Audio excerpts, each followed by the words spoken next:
Vamos a hablar de política, seguimos hablando de política. Entonces, Franco Bartolacci. O Bartolazzi. Bartolacci. Bien, italiano. Bueno, vos sos politólogo, decano de la Facultad de Ciencia Política de la UNR, entre otras cosas, voto electrónico y paridad de género. Voto electrónico que uno que vive en la ignorancia del sistema tecnológico y que con las experiencias de algunas cosas medias nebulosas dice, ¿y pero cómo hago para creer, ¿no? en algo que no veo, que no es palpable? Aunque uno tampoco puede estar después. Sobre todo basándonos en experiencias internacionales, ¿no? Que eso también sirve porque países como Alemania, por ejemplo, no estamos hablando de países latinoamericanos, hubo tantísimos otros ejemplos que lo han implementado y luego han vuelto sobre sus pasos. Decir en el marco de la visita de Franco que diputados aprobó justamente la inclusión de la boleta electrónica, ahora fue girado a diputados, obviamente que esto tiene que seguir considerándose. También Franco con esto, ¿no? Con cómo se va a implementar, a partir de cuándo y para qué tipo de elecciones también, ¿no? Bueno, a ver, me parece que lo que es importante remarcar, primero una aclaración, no es lo mismo la boleta única que la boleta única electrónica, claro, que el voto electrónico. Son tres cosas diferentes. Acá lo que se aprobó es la boleta única electrónica. Hay algunas dudas respecto de su implementación porque efectivamente hay mucho que se deja para la reglamentación de la ley, por lo cual hay datos específicos de la implementación que los vamos a tener después de que se apruebe incluso en el Senado. Yo soy de los que cree que para poder dejar atrás las falencias que planteaba el sistema tradicional, estas cosas que hemos discutido siempre, el robo de boletas, que los partidos más chicos al no tener fiscales no podían garantizar su boleta dentro del cuarto oscuro, algunas boletas apócrifas que se usaban en los comicios, todos esos males que eran propios del sistema tradicional, que acá en Santa Fe casi que ya los olvidamos con la boleta única papel, se dejaban atrás implementando un sistema similar al que tenemos en la provincia de Santa Fe o en la provincia de Córdoba.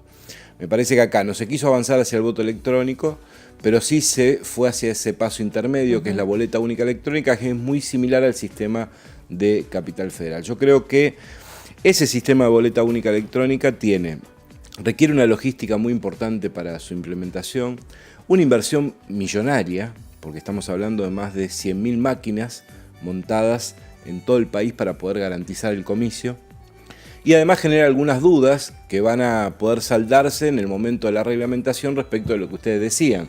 ¿Qué pasa con el chip? Si alguien con ese chip puede controlar lo que vota y sufraga cada uno. Claro. Algunas cosas que en la reglamentación pueden llegar a aclararse o no. Entonces yo era de los partidarios de avanzar hacia la boleta única papel, porque eso permitía dejar atrás toda la falencia del sistema tradicional, pero quedarnos ahí, porque es un sistema más seguro, más fiable y que además culturalmente, como ya está implementado en algunas provincias, la sociedad lo tiene más incorporado. Bueno, ahí te quería llevar, Franco, porque a veces terminamos cayendo siempre en el mismo lugar. La problemática no son los propios sistemas, sino quiénes las llevan a cabo y cómo. ¿No sería necesario antes un cambio cultural muy de fondo para hacer un cambio tan importante que, por ejemplo, en un país como Brasil llevó 20 años hasta que se implemente? Sí, yo creo que esos cambios se producen progresivamente. También es cierto que la boleta única en formato papel en nuestra provincia, que generaba en principio mucho miedo y temor respecto de cómo iba a ser la implementación, fue apropiada muy rápidamente por la gente y efectivamente ya en el primer comicio hubo una respuesta muy satisfactoria. Yo no tengo tantas dudas o inconvenientes respecto de eso, sí sobre estas otras cosas. Me parece que la boleta única electrónica, como está planteada, al menos en la ley, habrá que ver qué pasa con la reglamentación, insume una logística y una inversión, a mi juicio, innecesaria para garantizar lo mismo que se garantizaba con la boleta única papel. Y además genera, como bien vos señalabas, algunas dudas específicas sobre la seguridad de la información. Nuevas dudas, digamos. Claro. Nuevas dudas, claro. No todas las que plantea el voto electrónico, porque también hay que decir que en este caso va a haber un soporte papel. Bueno, ahí también. A ver, ¿cómo es eso? No se elimina el papel. Usted va a votar. Sí. En la máquina marca, tilda alguna de las opciones, pero esa máquina imprime también una boleta en papel que es colocada en la urna. Sí.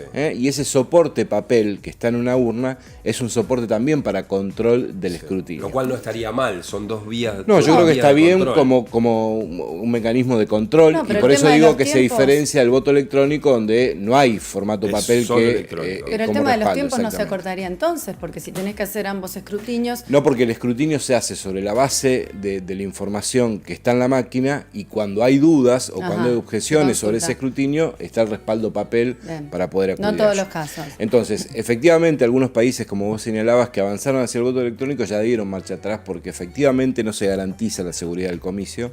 Yo creo que acá hay que estar muy con la lupa puesta sobre la reglamentación, porque eso en buena medida va a garantizar la seguridad del comicio. Después hay otras cosas importantes que se trataron en la reforma electoral. Me parece que poder cambiar la posibilidad de que el comicio esté gestionado. Antes lo hacía el Ministerio del Interior, el Poder Ejecutivo Nacional, ahora lo va a hacer la Cámara Nacional Electoral. Yo creo que ese es un buen paso para garantizar independencia respecto del manejo de datos, de la organización del comicio. En Santa Fe tendríamos que dar un paso similar. Yo creo que hay que ir hacia un tribunal electoral independiente, tanto a nivel nacional como en la provincia de Santa Fe, pero es un buen paso que ahora la organización del comicio está en la Cámara Nacional y no en el Poder Ejecutivo. Y después creo que la paridad también es un avance, ¿no? Bueno, claramente, ¿no? Que esté establecido a través de una ley, ¿no? Sí, yo creo que es un avance, está comprobado. Hay muchos estudios que así lo indican. Primero que es necesaria la discriminación positiva, así se denomina, cuando uno establece un cupo o un porcentaje específico mínimo que se tiene que garantizar, porque eso garantiza la efectiva participación de las mujeres en los ámbitos legislativos fundamentalmente. Si uno repara en otros en los que no se puede manifestar esa representación porque la organización de la Cámara no lo permite, por ejemplo en senadores, donde se elige uno por departamento, entonces por más cupo que exista no puede garantizarse, la representación es mayoritariamente de varones, ¿no? Entonces está comprobado que eso influye, pero además me parece que el dato más importante es que todos los estudios señalan que con la incorporación progresiva y cada vez mayor de la mujer en los órganos legislativos se enriqueció mucho la agenda. Y se enriqueció la agenda no solo en temas vinculados específicamente a la cuestión de género. Me parece que hay un aporte desde una perspectiva y una sensibilidad complementaria, distinta, que hace que la agenda pública y los debates que se trabajan en la agenda legislativa se enriquezca mucho más, y me parece que es un paso importante el que se ha dado en ese sentido. Y en consecuencia las normativas con las que cuentan los ciudadanos y cuentan inclusive los organismos públicos para hacer mano a la hora de legislar sobre temas que a lo mejor antes no eran prioritarios, ¿no? Más allá de que la realidad ha ido cambiando. Absolutamente, yo creo que hay un aporte sustancial y por eso me parece que es saludable que se haya avanzado. Bueno, de hecho el respaldo que tuvo en la Cámara de Diputados, pasó algo similar en la provincia de Santa Fe. Otro dato importante a señalar es que estas reformas que aprobó la Cámara de Diputados de la Nación aplican para las elecciones nacionales. Para que apliquen en las elecciones locales y provinciales deben introducirse reformas en las legislaciones o constituciones de cada una de las provincias. En un sistema federal como el nuestro no implica una reforma electoral a nivel nacional que tenga impacto. Entonces, por ejemplo, la boleta única electrónica exactamente, debe estar homologada. Puede pasar el año que viene que nosotros sí tenemos, todavía no es una decisión que se haya tomado, elecciones desdobladas en la provincia de Santa Fe, tengamos una primera elección con la boleta única papel, el formato que estuvimos votando en las últimas elecciones, y una segunda elección donde vamos a elegir diputados nacionales con la boleta única electrónica. En ese sentido, y volviendo al tema de la boleta única electrónica, te quería preguntar sobre el tema, obviamente que seguramente no está tan reglamentado, el tema de las fiscalizaciones, porque una de las cuestiones, de los puntos que más han sido criticados a nivel internacional es cómo hace para fiscalizar a alguien que no tiene conocimientos técnicos, porque todo es tecnológico en el momento de la emisión del sufragio. ¿La fiscalización es un punto de debate?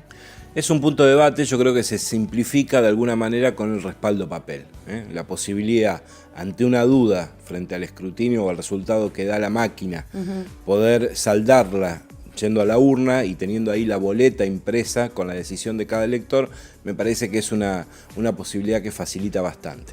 Y me parece que el sistema de boleta única también facilita mucho la cuestión de la fiscalización. Uno de los problemas del sistema tradicional es que aquellos partidos que no podían garantizar fiscalización en todas las mesas eran muchas veces, o tenían que muchas veces recurrir a denuncias públicas porque le faltaban boletas, porque le ponían boletas con nombres similares que después se impugnaban. La boleta única es el punto de partida. Yo creo que es el punto de partida. Para mí, a mi gusto, creo que es un punto de partida y un punto de llegada. Yo hubiese preferido pararnos ahí en la boleta única papel. Me parece que es un sistema seguro, que garantiza la oferta electoral, que pone al Estado en esa responsabilidad y no a los partidos de que la boleta esté dentro del cuarto oscuro. Y me parece que además es un sistema que está demostrado tanto en Córdoba como en Santa Fe, que la gente rápidamente se apropió de él, claro. Que agilizó mucho el comicio. Claro. Después, a mí no me preocupa, uno de los argumentos que se discute muchas veces respecto del voto electrónico o del formato electrónico de boleta única es tener rápido los resultados. Yo creo que hay que convencerse de que lo importante no es contar rápido, sino contar bien. Claro. Entonces, si nosotros estamos eligiendo, exactamente, entonces si nosotros estamos eligiendo representantes para lugares muy importantes, no importa si el resultado está a las 8, a las 8:15 o a las 11 de la noche, claro. Siempre que el escrutinio se haga bien y podamos contar bien y saber quién es finalmente el electo.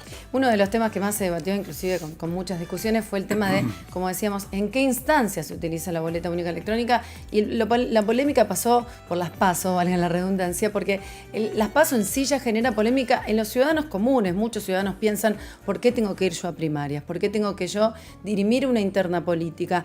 Esto también volvió a las cámaras a discutirse, ¿no? Sí, volvió a discutirse. Había una propuesta original del Poder Ejecutivo de que uno no pudiera elegir en diferentes categorías, en distintas primarias, pero finalmente eso no prosperó. Me parece que en el marco de acuerdos con otros partidos para poder finalmente aprobar lo de la boleta única electrónica, que era el tema más ríspido central, de la discusión, se dejó de lado algunas cuestiones. Bien. Claro.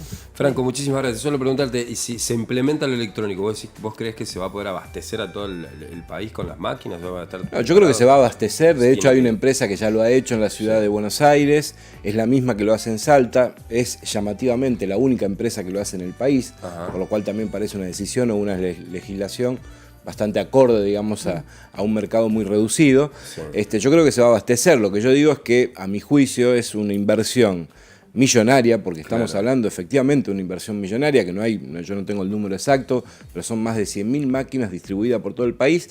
No solo la compra o el alquiler de las máquinas, sino la logística que implica hacer llegar cada una de esas máquinas a cada lugar de votación. Técnicos, exactamente. Entonces me parece desde esa perspectiva que, pudiendo garantizar los mismos objetivos que te planteas con la boleta única papel, ese es un gasto necesario. Gracias, Franco. A ustedes, muy amable.